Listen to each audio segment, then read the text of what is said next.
And I'll get into more of that just briefly. But that's where I began. And it took about 4 months, and I ended up in Dallas in a closed door session for medical doctors only. That's another story I'm not going to get into just to save time. But I will tell you this, when I got into that room that Saturday morning, October 17th, 1998, I had the honor to listen to a doctor who at the time was one of the chief immunologists with the National Institutes of Health. And that medical professional, when he got through speaking that morning, I don't even know how to explain it to you, but I know this, it was the truth. And everything I'd been hearing was not only true, but it went way beyond what I was really thinking and what I'd originally heard. So that's where I began with this. And I came home, and about 2 weeks later, after 26 years, I quit my job. I've done nothing but study and try and share the value of Ace Manning since then. And so that's where I began. That's why I'm here today, still doing the same thing. I just feel we've graduated on to something that's probably something I could not have even dreamed of. But that's okay. Let me just move on here.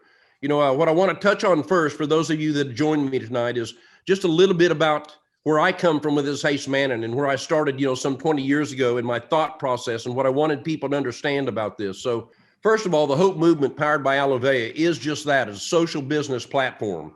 Our job and our position, our mission, our purpose is to impact the lives of children who are suffering from malnutrition.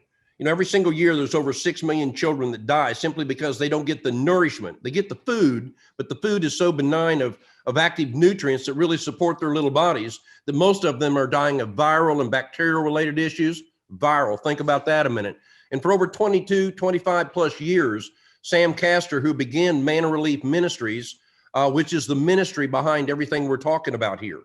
And he began to serve children in orphanages all around the world. And literally, it just began to explode. And one thing led to another in the late 2000s when the economy was taking quite a challenge. He looked around for other ways to continue the process of helping these children. And somebody shared some information concerning social business, and that's a conversation for another time. But he saw a way to connect the passion of the public with something that was so vital to human health, a provision for people at a time when it was so necessary, that by just connecting them to these children in a one-for-one type movement.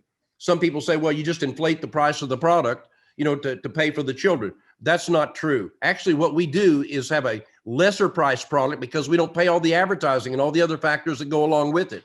We give you a return on your time investment to help us reach more people with this product.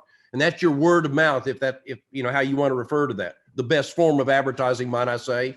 But every time somebody embraces this product, and I can tell you, I can give you some competitors that sell something out there that think is even nearly close to what we have to offer. It's not, but it's actually more expensive, and that's okay. Doesn't matter. You want to buy the substandard product for more money? I guess that's okay. But the reality is, when I get through tonight, you're going to know why this is the best, why it is the least expensive, and probably can do more good for human physiology, your body and your health, than any product on the shelf today.